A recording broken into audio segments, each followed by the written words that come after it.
Caught on camera sa bahay sa Bikutan sa Taguig ang pinaghihinalaang di umano dila ng tiktik.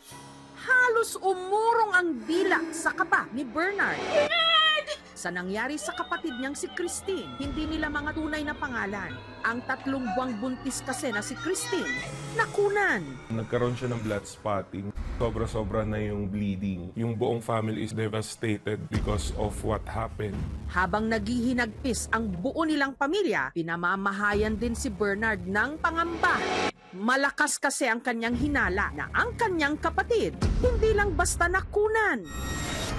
Di umano na biktima ito ng tumitik-tik sa kanilang tahanan.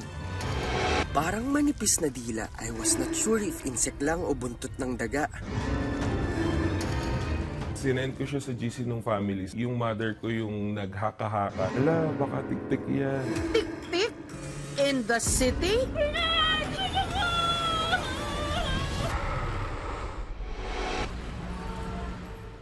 Mahigit 3 dekada nang nakatira sa isang barangay sa Taguig ang pamilya ni Bernard at matagal na raw na may kwento-kwento sa kanilang lugar na may gumagala di umano ritong tik-tik. Ang tiktik ay may mahabang-mahabang dila. Ang kadalasan pinupuntirya ay buntis. Hindi lamang buntis, kundi yung may mga may sakit. Ang makakapagpatotoo raw dito, ang kapitbahay ni Bernard na si Lawrence. Hindi mawawala yun kasi ako mismo nakakita. Bukas na lang ha. Patulog na kaming dalawang kaibigan ko, mga alas 11 ng gabi. Meron kaming narinig na pusa. Tapos yung pusa na yun, tumalon dito mismo sa bubong nila. Yung kalabog, medyo malakas. Sina Lawrence, sinilip ang pinanggalingan ng kalabog. Ito raw ang nagpatayo ng kanilang balahibo. Meron na kaming naaninag dito sa bubong nila. Hindi siya gumagalaw.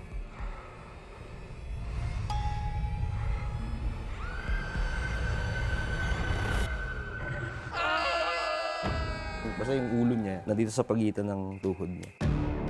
Ang misteryosong nilalang, nakatitigan pa raw niya. Tumalon pa kami dyan. Hindi na kami gumamit talaga ng hagdan. Yun ang unat last ko na na-experience talaga. Sa takot ng ina ni Bernard na si Mercy, hindi nito tunay na pangalan, lagi raw silang may pangontra. Kasi yung mother ko, senior citizen, lalagay ka ng bawang, may pardible ka sa katawan para hindi ka lapitan. Maglalagay kami ng asin sa mga sulok-sulok, hindi sila makakapasok.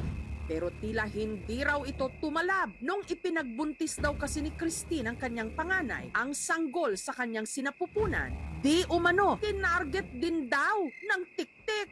May maririnig na parang taong naglalakad sa bubong, as in mabigat na paa. Sinusundan niya kung nasaan yung buntis, kung saan nakahiga, kung saan nagpapahinga. Yung mga incident before, hindi siya mapatunayan kasi wala pa yung mga advanced technologies natin now, like CCTVs.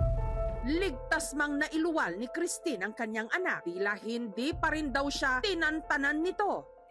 Makalipas kasi ang halos 2 dekada nung ipinagbuntis ni Christine ang kanya sanang ika-4 na anak. Meron daw uling di umano ng tik-tik kay Christine. Dugo! Ilang oras lang matapos yon, isinugod na nga si Christine sa ospital nung siya'y dinugo. Hindi nakaligtas ang kanyang anak. At dito na naalala ni Bernard na isang gabi bago dinugo at isinugod sa ospital si Christine, nabulabog ang kanyang tulog nung bigla raw pumalulong ang kanilang mga aso.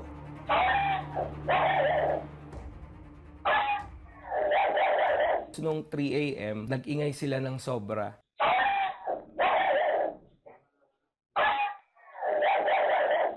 Sa pag-aakalang may umaaligid na magnanakaw, agad niyang ni-review ang kuha ng kanilang CCTV. At sila'y kinilabutan sa nai-record ng kamera. So pagtingin ko, parang may nalaglag nga. Ano ito? Nakita ko na yung parang dila. Yung una ko siyang nakita, akala ko kasi buntot lang talaga siya ng daga. Pero ang inakala niyang buntot, at tila may tumulo pang laway. Diretso yung una tapos bigla siyang nag-curl. Para siyang may dugo sa dulo. Nung sinend ko siya sa GC ng families, yung mother ko yung naghaka-haka. Sabi niya, ala, baka tik-tik yan. Dila ng tik-tik? Ito na ba ang matibay na pruweba sa mga kumakalat na kwento na merong gumagalang tik-tik sa Taguig? After ko ma-check yung video, una akong kinilabutan kasi nakita ko yung bagay. Parang merong laway na tumutulo. Yung flexibility ay kakaiba talaga. Titigang maigi ang video. Dila nga ba talaga ito ng tik-tik? Titik-tikan na ang katotohanan sa aming pagbabalik.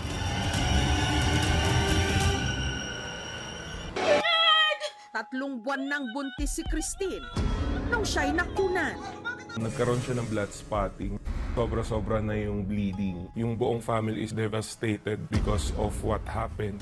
Ang hinala ng kanilang pamilya, ang salarin, isang nilalang na minsan na raw tumarget sa ipinagbubuntis noon ni Christine. Mahigit 3 dekada na ang nakararaan. Yung mga incident before, hindi siya mapatunayan kasi wala pa yung mga advanced technologies natin now, like CCTVs. Hanggang sa ika-4 na pagdadalang tao ni Christine, siya'y nakunan. At gabi, bago nawala ang sanggol sa kanyang sinapupunan, meron di umanong kakatuwang pangyayari na nahuli cam ang kanilang CCTV. So pagtingin ko, parang may nalaglag na. Nakita ko na yung parang dila. Yung una ko siyang nakita, akala ko kasi buntot lang talaga siya ng daga. Diretso yung una tapos bigla siyang nag-curl. Para siyang may dugo sa dulo.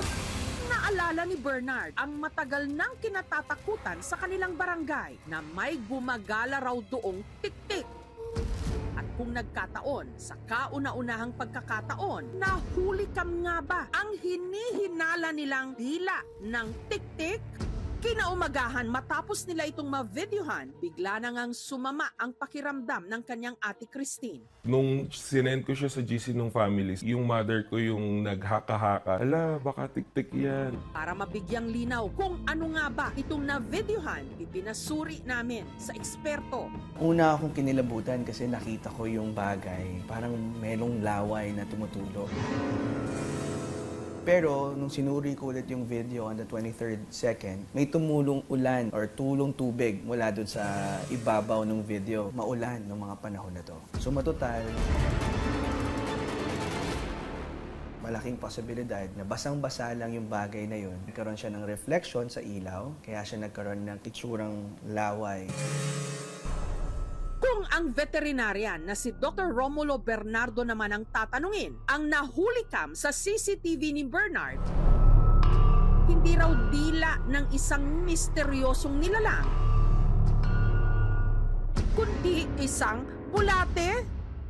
Isang uri ng garden worm o yung bulate. Kaya rin nilang umakyat sa wall. As long as merong slime diyan, yung kanyang mucous membrane, nakakadikit siya doon sa gilid, nakaka-travel siya. Yung movement ng ganitong klaseng hayop is humahaba siya at umiiksi. Kung makikita mo doon sa CCTV, nakadangle na gano'n, humaba siya tapos umiksi uli. Kaya niyang mag-twist back, no? Paano nakarating sa CCTV? Maaring merong mga halaman doon, pwede siyang naninirahan doon sa mga paso at lumabas. Kung merong mga kahoy yan na nakatambak na maaring moist, conducive para sa kanya na mabuhay. Since expert na mismo yung nagsabi, mas naniniwala na ako doon. Ang paniniwala dito sa mga tik-tik ay hindi lamang sa mga probinsya, kundi pati na rin dito sa urbanidad. Nagmula ito sa anxieties, no, ng isang lipunan. Isa sa mga takot ng komunidad ay ang pagbubuntis. Baka makunan ka. Dahil minsan, hindi maipaliwanag. Kaya sasabihin ay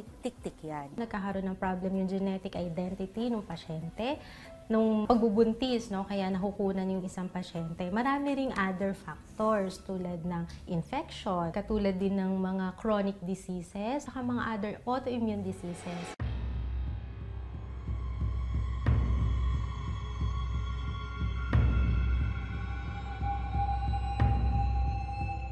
Ko naman intention na mag-inspire ng fear. Ang intention ko lang is talagang magkaroon ng discussion, lalo na sa tradisyon.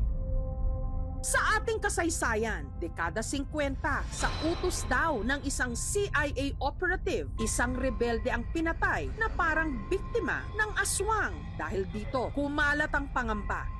Magpahanggang ngayon, hindi armas ang pinaka-epektibong sandata, kundi ang takot at paniniwala.